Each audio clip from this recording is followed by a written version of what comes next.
जय श्री कृष्ण। आज हम श्रीमद् भगवत महापुराण के दशम स्कंद का 10वां अध्याय यमलार्जुन का उद्धार शुरू करने जा रहे हैं। भगवत महापुराण की बाकी वीडियोस की प्लेलिस्ट का लिंक आपको डिस्क्रिप्शन बॉक्स में मिल जाएगा। तो आइए शुरू करते हैं। राजा परीक्षित ने पूछा, भगवन आप कृपया यह बतलाइए कि नलकूबर और मणिग्रीव को शाप क्यों मिला? उन्होंने ऐसा कौन सा निंदित कर्म किया था जिसके कारण परम शांत देवर्षि नारद जी को भी क्रोध आ गया? श्री सुखदेव जी ने कहा, परीक्षित, नलकूबर और मणिग्रीव ये दोनों एक तो धनाध्यक्ष कुबेर के लाडले लड़के थे और दूसरे इनकी गिनती हो गई रुद्र भगवान के अनुचरों में। इससे उनका घमंड बढ़ गया। एक दिन वे दोनों मंदाकिनी के तट पर कैलाश के रमणीय उपवन में वारुणी मदिरा पीकर मदोन्मत्त हो गए थे। नशे के कारण उनकी आंखें घूम रही थीं। बहुत सी स्त्रियां उनके साथ गा बजा रही थीं और वे पुष्पों से लदे हुए वन में उनके साथ विहार कर रहे थे। उस समय गंगा जी में पांत के पांत कमल खिले हुए थे। वे स्त्रियों के साथ जल के भीतर घुस गए और जैसे हाथियों का जोड़ा हथनियों के साथ जल क्रीड़ा कर रहा हो, वैसे ही वे उन युवतियों के साथ तरह तरह की क्रीड़ा करने लगे। परीक्षित, संयोगवश उधर से परम समर्थ देवर्षि नारद जी आ निकले। उन्होंने उन यक्ष युवकों को देखा और समझ लिया कि ये इस समय मतवाले हो रहे हैं। देवर्षि नारद को देखकर वस्त्रहीन अप्सराएं लजा गई। शाप के डर से उन्होंने तो अपने अपने कपड़े झटपट पहन लिए, परंतु इन यक्षों ने कपड़े नहीं पहने। जब देवर्षि नारद जी ने देखा कि ये देवताओं के पुत्र होकर श्रीमद से अंधे और मदिरा पान करके उन्मत्त हो रहे हैं, तब उन्होंने उन पर अनुग्रह करने के लिए शाप देते हुए यह कहा। इसमें रहस्य ये है कि देवर्षि नारद के शाप देने में दो हेतु थे। एक तो अनुग्रह, उनके मद का नाश करना, और दूसरा अर्थ, श्री कृष्ण की प्राप्ति। ऐसा प्रतीत होता है कि त्रिकालदर्शी देवर्षि नारद ने अपनी ज्ञान दृष्टि से यह जान लिया कि इन पर भगवान का अनुग्रह होने वाला है। इसी से उन्हें भगवान का भावी कृपा पात्र समझकर ही उनके साथ छेड़छाड़ की। नारद जी ने कहा, जो लोग अपने प्रिय विषयों का सेवन करते हैं उनकी बुद्धि को सबसे बढ़कर नष्ट करने वाला है श्रीमद। धन संपत्ति का नशा, हिंसा आदि रजोगुणी कर्म और कुलीनता आदि का अभिमान भी उससे बढ़कर बुद्धि भ्रंशक नहीं है, क्योंकि श्रीमद के साथ साथ तो स्त्री, जुआ और मदिरा भी रहती है। ऐश्वर्य मद और श्रीमद से अंधे होकर अपनी इंद्रियों के वश में रहने वाले क्रूर पुरुष अपने नाशवान शरीर को तो अजर अमर मान बैठते हैं और अपने ही जैसे शरीर वाले पशुओं की हत्या करते हैं। जिस शरीर को भूदेव, नरदेव, देव आदि नामों से पुकारते हैं, उसकी अंत में क्या गति होगी? उसमें कीड़े पड़ जाएंगे, पक्षी खाकर उसे विष्ठा बना देंगे, या वह जलकर राख का ढेर बन जाएगा। उसी शरीर के लिए प्राणियों से द्रोह करने में मनुष्य अपना कौन सा स्वार्थ समझता है? ऐसा करने से तो उसे नरक की ही प्राप्ति होगी। बतलाओ तो सही, यह शरीर किसकी संपत्ति है? अन्न देकर पालने वाले की है या गर्भाधान कराने वाले पिता की? यह शरीर उसे 9 महीने पेट में रखने वाली माता का है अथवा माता को भी पैदा करने वाले नाना का? जो बलवान पुरुष बलपूर्वक इससे काम करा लेता है उसका है अथवा दाम देकर खरीद लेने वाले का? चिता की जिस धधकती आग में यह जल जाएगा उसका है अथवा जो कुत्ते सियार इसको चीथ चीथ कर खा जाने की आशा लगाए बैठे हैं उनका? यह शरीर एक साधारण सी वस्तु है, प्रकृति से पैदा होता है और उसी में समा जाता है। ऐसी स्थिति में मूर्ख पशुओं के सिवा और ऐसा कौन बुद्धिमान है जो इसको अपना आत्मा मानकर दूसरों को कष्ट पहुंचाएगा, उनके प्राण लेगा? जो दुष्ट श्रीमत से अंधे हो रहे हैं उनकी आंखों में ज्योति डालने के लिए दरिद्रता ही सबसे बड़ा अंजन है, क्योंकि दरिद्र यह देख सकता है कि दूसरे प्राणी भी मेरे ही जैसे हैं। जिसके शरीर में एक बार कांटा गड़ जाता है वह नहीं चाहता कि किसी भी प्राणी को कांटा गड़ने की पीड़ा सहनी पड़े, क्योंकि उस पीड़ा और उसके द्वारा होने वाले विकारों से वह समझता है कि दूसरे को भी वैसी ही पीड़ा होती है। परंतु जिसे कभी कांटा गड़ा ही नहीं, वह उसकी पीड़ा का अनुमान नहीं कर सकता। दरिद्र में घमंड और हेकड़ी नहीं होती, वह सब तरह के मदों से बचा रहता है, बल्कि दैववश उसे जो कष्ट उठाना पड़ता है वह उसके लिए एक बहुत बड़ी तपस्या भी है। जिसे प्रतिदिन भोजन के लिए अन्न जुटाना पड़ता है, भूख से जिसका शरीर दुबला पतला हो गया है, उस दरिद्र की इंद्रियां भी अधिक विषय नहीं भोगना चाहती, सूख जाती हैं और फिर वह अपने भोगों के लिए दूसरे प्राणियों को सताता नहीं, उनकी हिंसा नहीं करता। यद्यपि साधु पुरुष समदर्शी होते हैं, फिर भी उनका समागम दरिद्र के लिए ही सुलभ है, क्योंकि उसके भोग तो पहले से ही छूटे हुए हैं। अब संतों के संग से उसकी लालसा तृष्णा भी मिट जाती है और शीघ्र ही उसका अंतःकरण शुद्ध हो जाता है।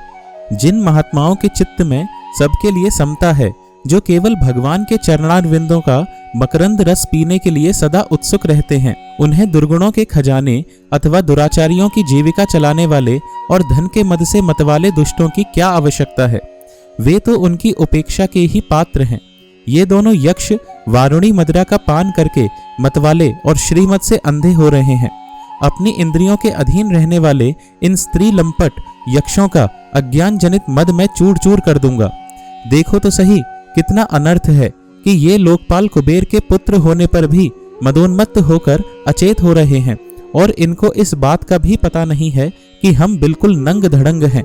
इसलिए ये दोनों अब वृक्ष योनि में जाने के योग्य हैं। ऐसा होने से इन्हें फिर इस प्रकार का अभिमान न होगा। वृक्ष योनि में जाने पर भी मेरी कृपा से इन्हें भगवान की स्मृति बनी रहेगी, और मेरे अनुग्रह से देवताओं के 100 वर्ष बीतने पर इन्हें भगवान श्री कृष्ण का सानिध्य प्राप्त होगा, और फिर भगवान के चरणों में परम प्रेम प्राप्त करके ये अपने लोक में चले जाएंगे। श्री सुखदेव जी कहते हैं, देवर्षि नारद इस प्रकार कहकर भगवान नर नारायण के आश्रम पर चले गए। नलकूबर और मणिग्रीव ये दोनों एक ही साथ अर्जुन वृक्ष होकर यमलार्जुन नाम से प्रसिद्ध हुए। भगवान श्री कृष्ण ने अपने परम प्रेमी भक्त देवर्षि नारद जी की बात सत्य करने के लिए धीरे धीरे ऊखल घसीटते हुए उस ओर प्रस्थान किया जिधर यमलार्जुन वृक्ष थे। भगवान ने सोचा कि देवर्षि नारद मेरे अत्यंत प्यारे हैं और ये दोनों भी मेरे भक्त कुबेर के लड़के हैं, इसलिए महात्मा नारद ने जो कुछ कहा है उसे मैं ठीक उसी रूप में पूरा करूंगा। यह विचार करके भगवान श्री कृष्ण दोनों वृक्षों के बीच में घुस गए। वे तो दूसरी ओर निकल गए, परंतु ऊखल टेढ़ा होकर अटक गया। दामोदर भगवान श्री कृष्ण की कमर में रस्सी कसी हुई थी। उन्होंने अपने पीछे लुढ़कते हुए ऊखल को ज्यों ही तनिक जोर से खींचा, त्यों ही पेड़ों की सारी जड़ें उखड़ गईं। समस्त बल विक्रम के केंद्र भगवान का तनिक सा जोर लगते ही पेड़ों के तने, शाखाएं, छोटी छोटी डालियां और एक एक पत्ते कांप उठे और वे दोनों बड़े जोर से तड़तड़ाते हुए पृथ्वी पर गिर पड़े। उन दोनों वृक्षों में से अग्नि के समान तेजस्वी 2 सिद्ध पुरुष निकले। उनके चमचमाते हुए सौंदर्य से दिशाएं दमक उठीं। उन्होंने संपूर्ण लोकों के स्वामी भगवान श्री कृष्ण के पास आकर उनके चरणों में सिर रखकर प्रणाम किया और हाथ जोड़कर शुद्ध हृदय से वे उनकी इस प्रकार स्तुति करने लगे। उन्होंने कहा, सच्चिदानंद घन स्वरूप, सबको अपनी ओर आकर्षित करने वाले परम योगेश्वर श्री कृष्ण, आप प्रकृति से अतीत स्वयं पुरुषोत्तम हैं। वेदज्ञ ब्राह्मण यह बात जानते हैं कि यह व्यक्त और अव्यक्त संपूर्ण जगत आपका ही रूप है। आप ही समस्त प्राणियों के शरीर, प्राण, अंतःकरण और इंद्रियों के स्वामी हैं तथा आप ही सर्वशक्तिमान काल, सर्वव्यापक एवं अविनाशी ईश्वर हैं। आप ही महत्त्व और वह प्रकृति हैं जो अत्यंत सूक्ष्म एवं सत्वगुण, रजोगुण और तमोगुण रूपा है। आप ही समस्त स्थूल और सूक्ष्म शरीरों के कर्म, भाव, धर्म और सत्ता को जानने वाले सबके साक्षी परमात्मा है। वृत्तियों से ग्रहण किए जाने वाले प्रकृति के गुणों और विकारों के द्वारा आप पकड़ में नहीं आ सकते। स्थूल और सूक्ष्म शरीर के आवरण से ढका हुआ ऐसा कौन सा पुरुष है जो आपको जान सके, क्योंकि आप तो उन शरीरों के पहले भी एक रस विद्यमान थे। समस्त प्रपंच के विधाता भगवान वासुदेव को हम नमस्कार करते हैं। प्रभु, आपके द्वारा प्रकाशित होने वाले गुणों से ही आपने अपनी महिमा छिपा रखी है। पर ब्रह्म स्वरूप श्री कृष्ण, हम आपको नमस्कार करते हैं। आप प्राकृत शरीर से रहित हैं, फिर भी जब आप ऐसे पराक्रम प्रकट करते हैं जो साधारण शरीरधारियों के लिए शक्य नहीं है और जिनसे बढ़कर तो क्या जिनके समान भी कोई नहीं कर सकता, तब उनके द्वारा उन शरीरों में आपके अवतारों का पता चल जाता है। प्रभु, आप ही समस्त लोकों के अभ्युदय और निश्रेयस के लिए इस समय अपनी संपूर्ण शक्तियों से अवतीर्ण हुए हैं। आप समस्त अभिलाषाओं को पूर्ण करने वाले हैं। परम कल्याण साध्य स्वरूप आपको नमस्कार है। परम मंगल साधन स्वरूप आपको नमस्कार है। परम शांत सबके हृदय में विहार करने वाले यदुवंश शिरोमणि श्री कृष्ण को नमस्कार है। अनंत हम आपके दासानुदास हैं, आप यह स्वीकार कीजिए। देवर्षि भगवान नारद के परम अनुग्रह से ही हम अपराधियों को आपका दर्शन प्राप्त हुआ है।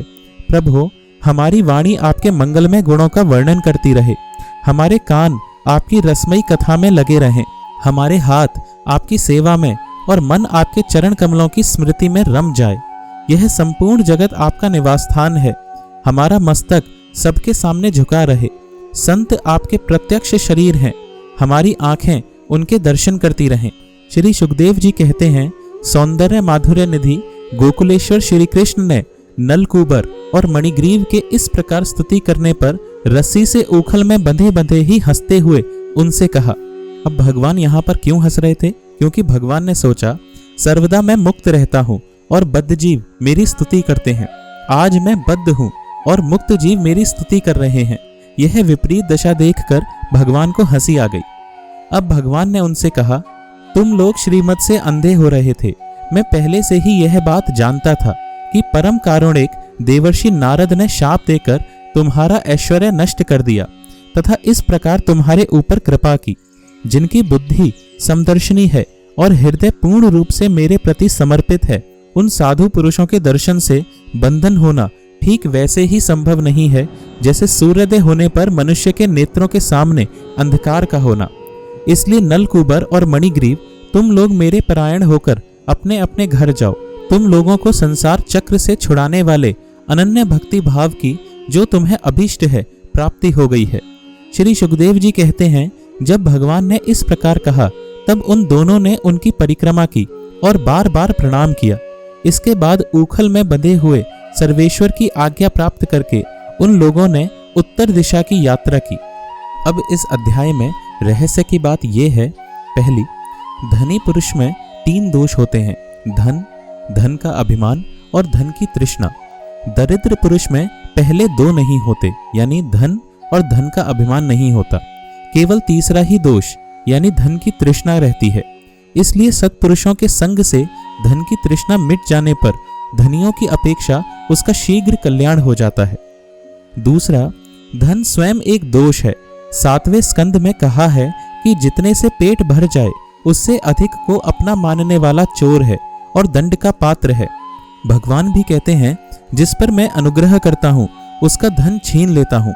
इसी से सत्पुरुष प्रायः धनियों की उपेक्षा करते हैं। तो इस प्रकार श्रीमद् भगवत महापुराण के 10वें स्कंद का ये 10वां अध्याय समाप्त हुआ। जय श्री कृष्ण। आइए थोड़ा भजन करते हैं। हरे कृष्ण कृष्ण कृष्ण हरे हरे, हरे राम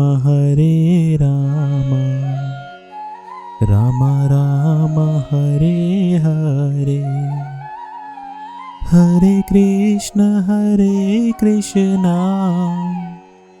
कृष्ण कृष्ण हरे हरे, हरे राम राम राम हरे हरे। हरे कृष्ण